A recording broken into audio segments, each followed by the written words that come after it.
사랑하는 성도 여러분, 오늘도 주의 안에서 주의 말씀이 이끌어가는 지혜가 가득할 수 있기를 주님의 이름으로 축복합니다.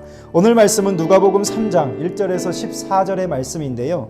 오늘 이 말씀 가운데는 누가 메시아를 영접하기에 합당한 자인가, 그것에 대해서 충분한 답을 주고 있습니다. 오늘 이 말씀에 요한이 등장하고, 요한은 메시아를 받아들이기에 합당한 자, 그는 회개하는 자라고 하고 또 회개의 참 의미를 설명해 주고 있는데요. 오늘 말씀을 읽고 교훈을 나누겠습니다. 오늘 저는 특별히 1절부터 14절까지이지만 7절부터 14절까지 읽고 교훈을 나누도록 하겠습니다. 요한이 세례받으러 나오는 무리에게 이르되, 독사의 자식들아, 누가 너희에게 일러 장차 올 진노를 피하라 하더냐. 그러므로 회개에 합당한 열매를 맺고 속으로 아브라함이 우리 조상이라 말하지 말라. 내가 너희에게 이르노니 하나님이 능히 이 돌들로도 아브라함의 자손이 되게 하시리라. 이미 도끼가 나무 뿌리에 놓였으니 좋은 열매 맺지 아니하는 나무마다 찍혀 불에 던져지리라.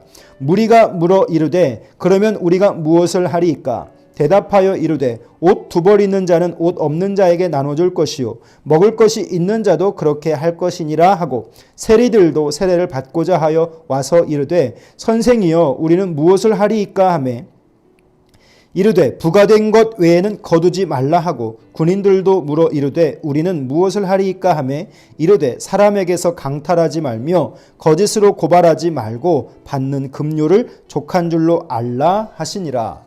오늘 이 메시아를 예비하는 사람, 광야의 사람, 바로 요한을 설명하고 있죠. 요한은 오늘 본문을 여러분 천천히 읽어보시면 메시아를 받아들이기에 합당한 자가 누구인가, 그리고 그것을 회개라고 말하고 그 회개의 참 의미를 설명해 주고 있습니다. 그 메시아를 영접하기에 합당한 자, 오늘 여러분 될 수 있기를 소원합니다. 회심이라고 하는 사건, 회개라고 하는 사건은요, 내 안에 모든 것의 가치가 달라지는 사건입니다. 우리식으로 말하면 내가 갖고 있는 주권이 완전히 교체되는 사건을 말할 수 있는 것이죠. 그 이전의 삶이 있었다면 지금의 삶과 그 이후의 삶은 그 이전의 삶이 완전히 청산되어져서 다른 삶의 방식이 내 안에 들어오는 것, 그것이 바로 회심으로부터 시작합니다. 그래서 새로운 생명의 원천, 그리고 새로운 생명으로 인한 삶의 목표를 향해서 그는 나아가게 되는 것인데, 오늘 세례 요한의 목적이 있습니다. 그의 탄생의 목적과 그가 광야에 서 있는 목적은 결국 예수 그리스도의 오실 것을 예비하기 위한 것이었습니다. 요한은 이 이사야의 예언을 따라서 그의 모든 사역을 예비하고 있는데요. 오늘 그가 가르치고 있는 가장 중요한 것, 이 회심의 교훈은 그리스도인에게 있어서 피할 수 없는 관문과도 같습니다. 회개와 세례는 동시에 맞물려지는데, 오늘 내가 내 말이 법이고 내가 내 나라를 세우려 했을 때 회심과 세례를 받게 되면 이 모든 것을 쫓았던 것들을 청산하고 이제는 내 삶의 주인이 내가 아니라 그분이 나의 주인이 되는 사건을 경험하고 고백하는 것입니다. 그래서 우리가 늘 고백하는 것은 주님이 나의 주인이십니다. 주님이 나의 왕이십니다. 라고 하는 것을 선포하는 것이죠. 자, 그런데 오늘 이 세례 요한의 상황 속에서 세례를 받고 나왔지만 마음을 바꿀 뜻이 없는 자들이 있는 것을 우리 가운데 보여주고 있죠. 메시아를 수용할 수 없는 자, 그러나 그런 종교적인 학습이나 답습을 하고 있는 자들에게 오늘 그가 외치고 있습니다. 메시아를 영접하려면 그딴 식으로 해서는 안 된다라고 하는 것이죠. 세상이 당연하게 간주하여서 특권처럼 여겨지는 그들의 어떠함에 대해 모든 유익들을 다 물리치고 오늘 세례 요한은 무엇을 해야만이 합당한 자에 걸맞는 삶인가, 그것을 성경 속에 기록하고 있습니다. 회개라고 하는 것은 결국 내가 어떤 종교적인 행위를 통해서 회개함이 되는 생활의 반성 정도가 아니라 그의 삶에 어떤 영향력이 나타나야 되는가를 세례 요한은 아주 일목요연하게 설명해 주고 있습니다. 너그러운 나눔이 있어야 되고요. 또 성경을 보면 정직한 세금 징수가 있어야 되고, 권력 있는 자들은 권력의 남용이 되지 않아야 되고, 또한 여러 가지 많은 것에 있어서 다 대단한 엄청난 결정들이 아니라 우리가 일상에서 할 수 있는 작은 그 어떤 것들이 어떤 방식으로 나타나는가에 따라서 그 사람이 회개에 합당한 열매를 맺는 자라고 하는 것이죠. 다시 말하면 이전에 세상의 삶의 방식을 추구했다면 회개했던 나는 세상의 삶의 방식이 아닌 하나님 나라의 방식을 가지고 우리의 세상을 살아야 하는 것입니다. 어제의 묵상에서 제가 이런 말씀 드렸죠. 하나님과 사람 앞에서 은총과 귀중히 여김을 받으려면 어떻게 해야 되는가? 사랑받도록 행동해야 된다. 그러면 우리는 내가 내 삶의 주변에서 어떻게 사랑받는 자로 행동해야 할 것인가? 그것을 한번 해보셨는지 모르겠어요. 회개에 합당한 자는 결국 그런 삶의 실천이 멈춰지지 않는 자들인 것이죠. 그게 바로 메시아를 영접할 수 있는 자격이 된다라고 세례 요한은 우리에게 가르쳐주고 있습니다. 회개는요, 하나님 나라의 질서를 따르기로 결정하는 선택입니다. 그 하나님의 나라를 살아가기 위해서 그렇게 고백하고 있는 것이죠. 요한에게는 궁전이나 성전이 아니라 광야가 그의 현장이었습니다. 그리고 하나님의 나라와 하나님의 질서가 임하는 곳이 그의 서 있는 광야였습니다. 하나님의 질서가 어디서 작동하고 있었을까요? 그 당시 하나님의 나라의 질서, 하나님의 말씀은 어디에 임하고 어디에서 작동했는가?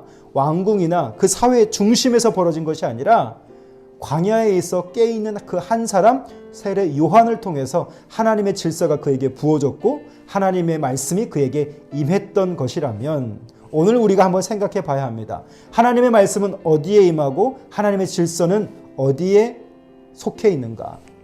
사랑하는 성도 여러분, 교회에 나타난다? 아니요, 확인해 봐야겠죠. 오늘 내 안에 나타난다? 그것도 확인해 봐야 할 것입니다. 종교적인 답습과 학습만 있다면 오늘 우리는 독사의 자식들아 라고 명칭을 얻을 수도 있습니다. 무엇이 있고 없고인가? 회개에 합당한 열매가 내 삶에서 나타나는 자인가? 라고 하는 것이죠. 세례 요한은 그래서 그 중심이 아니라 변방에 있는 자였고요.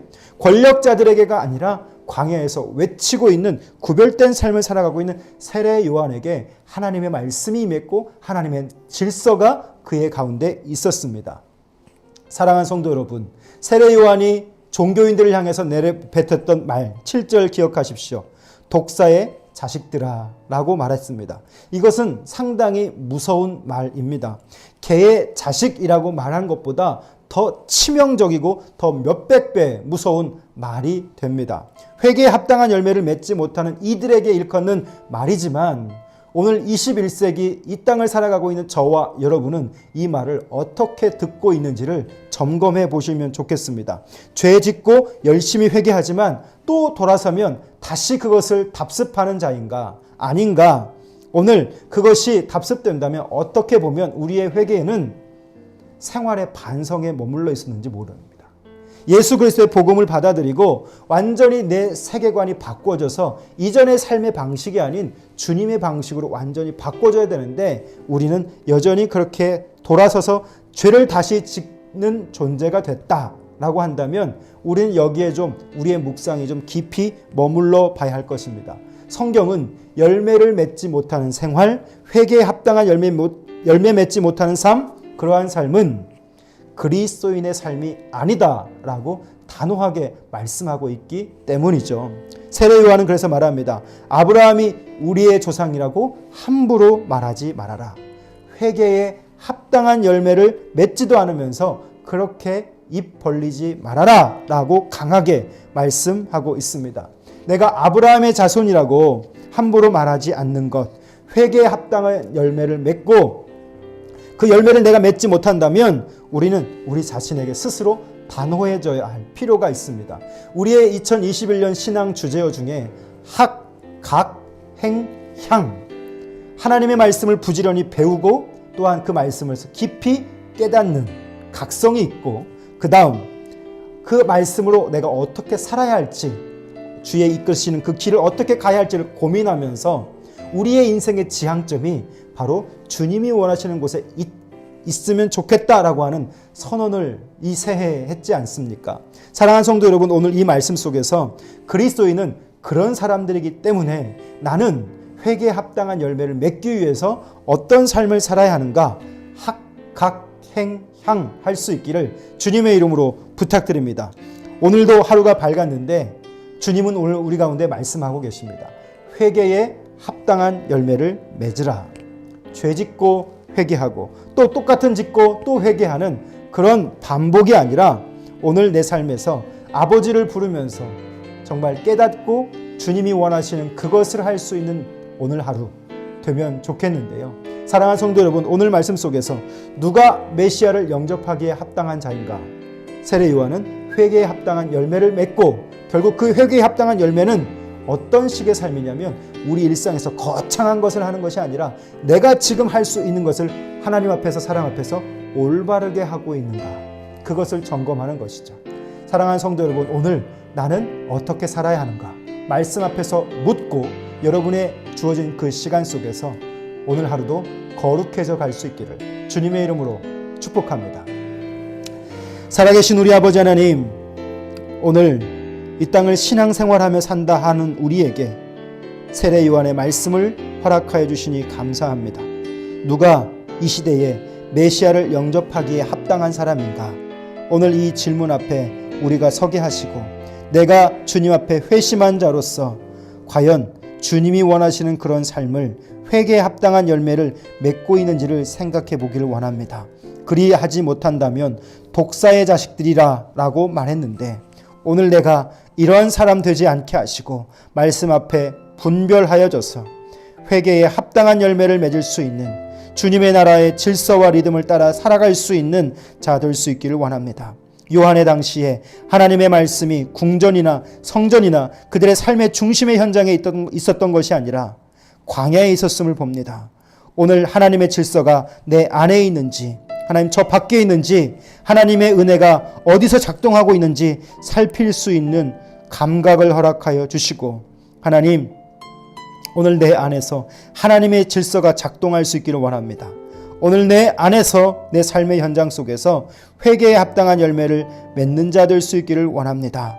하나님과 사람 앞에서 하나님 더 구별되게 하시고 하나님과 사람 앞에서 더 사랑받기 위해 오늘 나는 어떻게 살아야 할지 하나님 말씀하여 주시어서 깨닫게 하여 주셔서 그런 삶을 살 수 있는 귀한 하루 될 수 있도록 인도해 주옵소서. 예수님 이름으로 기도합니다.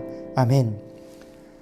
사랑하는 성도 여러분, 오늘 어떤 삶을 살기 원하십니까? 그 삶을 살기 원한다면 말씀 앞에 깊이 머무르셔서 생각하시고 그 생각한 대로 실천하는, 그래서 회개에 합당한 열매를 맺는 귀한 삶 될 수 있기를 주님의 이름으로 축복합니다. 오늘 하루도 행복하십시오. 감사합니다.